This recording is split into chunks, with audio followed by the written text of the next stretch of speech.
Today, we're stepping onto something a bit different. It's the Lysole 4-in-1 walking pad with incline. Right. And our mission really is to figure out if this, portable fitness gadget actually works for daily life. We've also got the basic specs here. Color is black-orange. Dimensions are roughly 50 inches deep, 16 inches wide, and just 5 inches high. Quite slim. Oh, okay. 5 inches high is pretty low profile. Yeah. And the weight is listed as 19.1 kilograms, made from alloy steel, which suggests, decent durability. They really emphasize it being lightweight for portability. And that portability sounds like a big selling point. They mentioned a transport wheel. A transport wheel designed so you can, move it easily, store it under a sofa, bed, or, importantly, a desk. Right. The desk part is key for many people. If you've got a small apartment or a cramped office, that storage aspect is definitely a major plus. Absolutely. Then moving on to performance, the adjustable incline is interesting. It offers a 5-degree incline. It's 5 degrees. Just 5 degrees, yeah. And the speed range is 0.6 up to 3.8 miles per hour. Okay. Now, what's interesting is they claim even that 5 degrees can simulate mountain climbing. Really? Mountain climbing? Well, that's the claim, leading to more targeted work on the glutes and leg muscles. I have to say, I'm a bit skeptical about 5 degrees feeling like mountain climbing. Is that really enough to make a difference? They also say it switches incline super fast, like 2 seconds. Yeah, 2 seconds. And burns more fat than a normal flat treadmill. Okay, good questions. Look, 5 degrees might not sound like much, but even a slight incline makes your body work harder against gravity. Okay, thanks. So that increased resistance, it can lead to more activation in the posterior chain glutes, hamstrings, muscles that often get a bit neglected with flat walking. Right. And the quick switch time, the 2 seconds, that allows for, interval training, changing intensity quickly. As for the fat burning, well, specifics always depend on intensity and how long you work out. But yeah, the extra effort from the incline will increase calorie burn compared to walking flat at the same speed. Okay.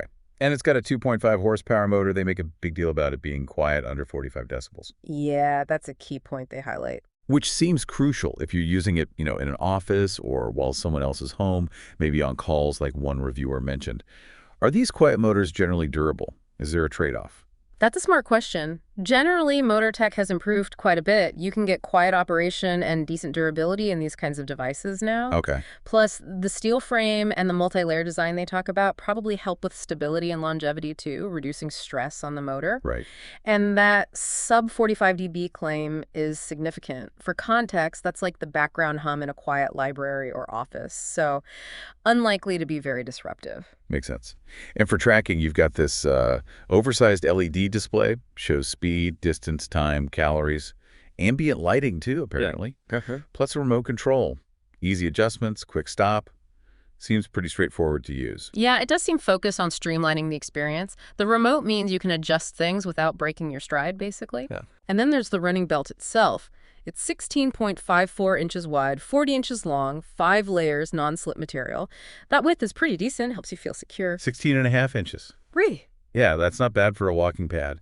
And it sounds like they considered comfort, too. There's this 8-point rubber shock absorption system. Right, working with the belt and frame. That shock absorption is, it's crucial. Not just for noise reduction, which we talked about. Yeah, great for shared spaces. Exactly, but also for reducing the impact on your joints, knees, ankles, hips. That suggests they're thinking about user comfort and, using it regularly over time. Okay, so that covers the specs and features. Now let's get into the user experience. What are people actually saying? We've got a review here from Doof, 5 stars. Okay, promising start. Yeah, they highlighted the setup. Apparently, almost none required. Just unbox it and go. That is a huge plus. Nobody enjoys assembling fitness equipment. Tell me about it.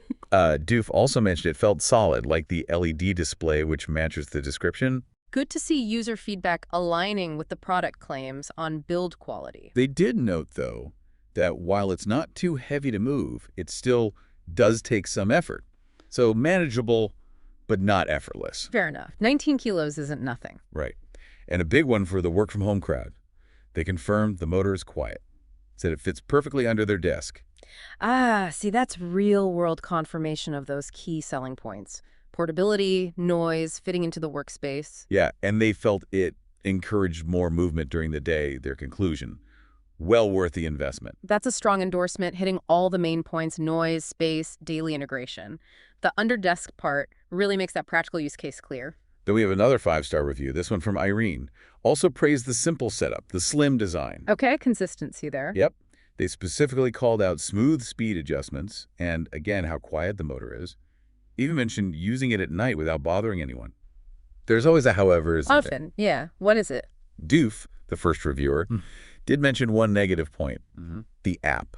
I said it's not simple to use. Ah, the app. That's a really common snag with, connected fitness devices. The hardware can be great, but a clunky app can really drag down the whole experience. Right. It makes you wonder what the app is even for. Is it just tracking, remote control, extra features?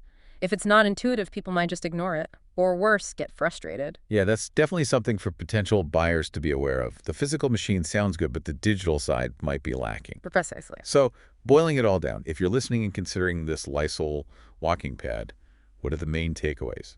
Okay, I'd say the big positives are definitely its portability and space-saving design. It seems genuinely suitable for homes and offices where space is tight. The quiet operation is another major benefit, especially for, shared environments or using it while working. Right.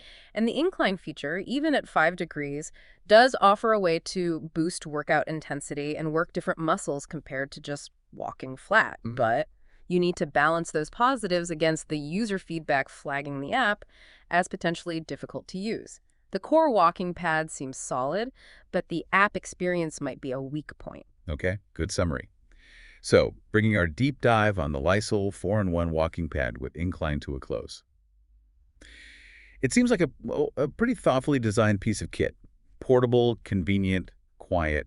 Largely delivering on its promises, yeah. The Incline adds some nice versatility for workouts. But as we noted, that potential issue with the app's usability is something to keep in mind. Definitely.